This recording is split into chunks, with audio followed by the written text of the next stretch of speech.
Ya, Anda masih bersama kami dalam IDX Precision Closing. Pemirsa, seiring berkembangnya internet di seluruh dunia, perkembangan penggunaan internet bukan hanya sekedar informasi, melainkan menjadi kebutuhan baik untuk berbelanja, hiburan, dan berbisnis. Penggunanya pun terus meningkat tiap tahunnya. Lantas seperti apa perkembangannya? Kita simak dalam infografis berikut ini. Kita ke grafis yang pertama, pemirsa, terkait digitalisasi komunikasi Indonesia di tahun 2021.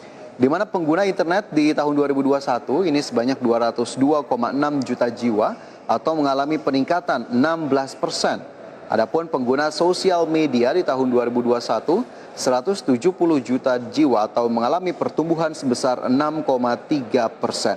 Data ini dihimpun dari We Are Social per Januari 2021. Ya, pemirsa, internet memiliki nilai ekonomi yang sangat tinggi sehingga setiap negara di dunia ini berlomba-lomba untuk menyediakan infrastruktur internet yang mudah diakses dengan kecepatan yang tinggi sehingga penetrasi penggunaan internet di negara yang bersangkutan juga menjadi tinggi. Hanya itu, pengguna sosial media juga meledak di masa pandemi ini. Sekitar 87% anak-anak di Indonesia sudah dikenalkan media sosial sebelum menginjak usia 13 tahun. Bahkan sebanyak 92% anak-anak dari rumah tangga berpenghasilan rendah mengenal media sosial lebih dini. Tingginya penggunaan internet mendorong naiknya penggunaan telepon genggam di Indonesia. Hampir setiap orang memiliki perangkat ponsel lebih dari satu. Dan apa sajakah aplikasi yang paling banyak digunakan pada telepon genggam tersebut?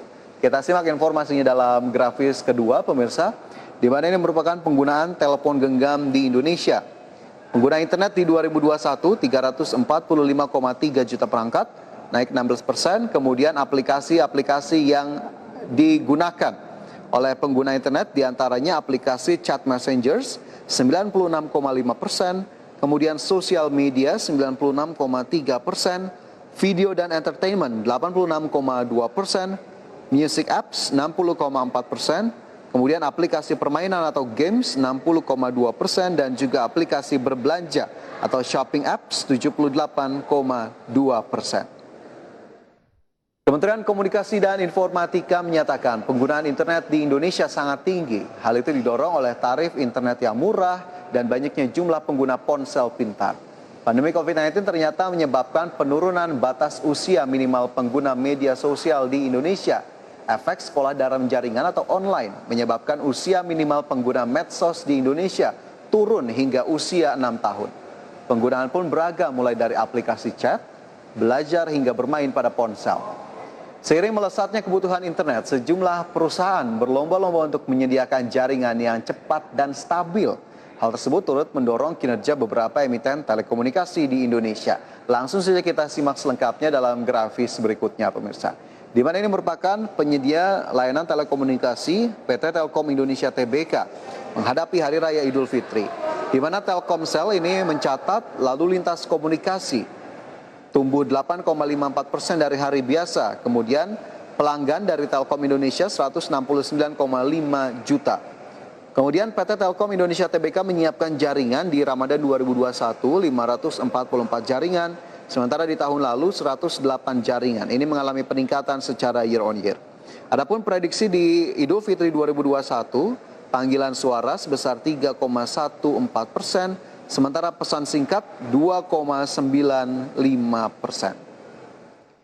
Ya, pemirsa, konsolidasi industri telekomunikasi dinilai menjadi salah satu strategi utama menuju transformasi digital di Indonesia, sekaligus dalam menyongsong era pengembangan teknologi 5G. PT Telkom Indonesia Tbk diperkirakan bisa meningkatkan kinerja keuangan lewat strategi digitalisasi yang semakin gencar dilakukan anak-anak usahanya. Penyedia jaringan di Indonesia optimistis penggunaan layanan traffic akan mengalami kenaikan meski sebagian masyarakat work from home dan tentunya ada larangan mudik di tahun 2021. Dan tak hanya Telkomsel, pemirsa, yang terus berkembang menyediakan jaringan yang cepat dan stabil. Emiten lainnya dengan kode saham EXCL turut berlomba mengembangkan jaringan yang ada. Lantas seperti apa kinerjanya? Kita lihat di grafis berikutnya, pemirsa, terkait dengan Excel Axiata Tbk atau EXCL. Di mana di kuartal 1 2021 ini mencatat 56,02 juta pelanggan. Sementara anggaran belanja modal di tahun ini mencapai 7 triliun rupiah. Dari sisi traffic, pemirsa, di traffic Lebaran 2020 Messaging, media sosial, video streaming, dan gaming ini mencatatkan kenaikan 27%, adapun proyeksi pertumbuhan di Idul Fitri 2021 ini bertumbuh 20%. Dan pemirsa, baru-baru ini XL Axiata mengatakan pihaknya akan meningkatkan kapasitas jaringan hingga 200%. Emiten dengan kode saham EXCL ini belajar dari tahun lalu, di mana trafik penggunaan layanan sepanjang Ramadan dan Lebaran mengalami kenaikan yang signifikan meskipun pandemi masih berlangsung dan pembatasan pergerakan masyarakat juga masih berlangsung. Ada beberapa wilayah yang menjadi perhatian XL Axiata seperti residensial, tempat ibadah, tempat wisata, hingga rest area maupun gerbang tol. Dan tentunya memang kita lihat trafik pasti mengalami peningkatan di momen Lebaran dan juga Ramadan di tahun 2021 kali ini. Semoga memang kita bisa tetap mengoptimalkan layanan yang disediakan oleh provider tersebut untuk bisa bersilaturahmi dan juga berkomunikasi dengan keluarga yang mungkin kita belum bisa bertemu dengan adanya larangan mudik di tahun 2021 ini. Demikian informasi yang saya sampaikan, pemirsa, semoga bisa menjadi tambahan informasi dan juga inspirasi untuk Anda. Dan tentunya pastikan Anda masih bersama kami, IDX Precision Closing, segera kembali.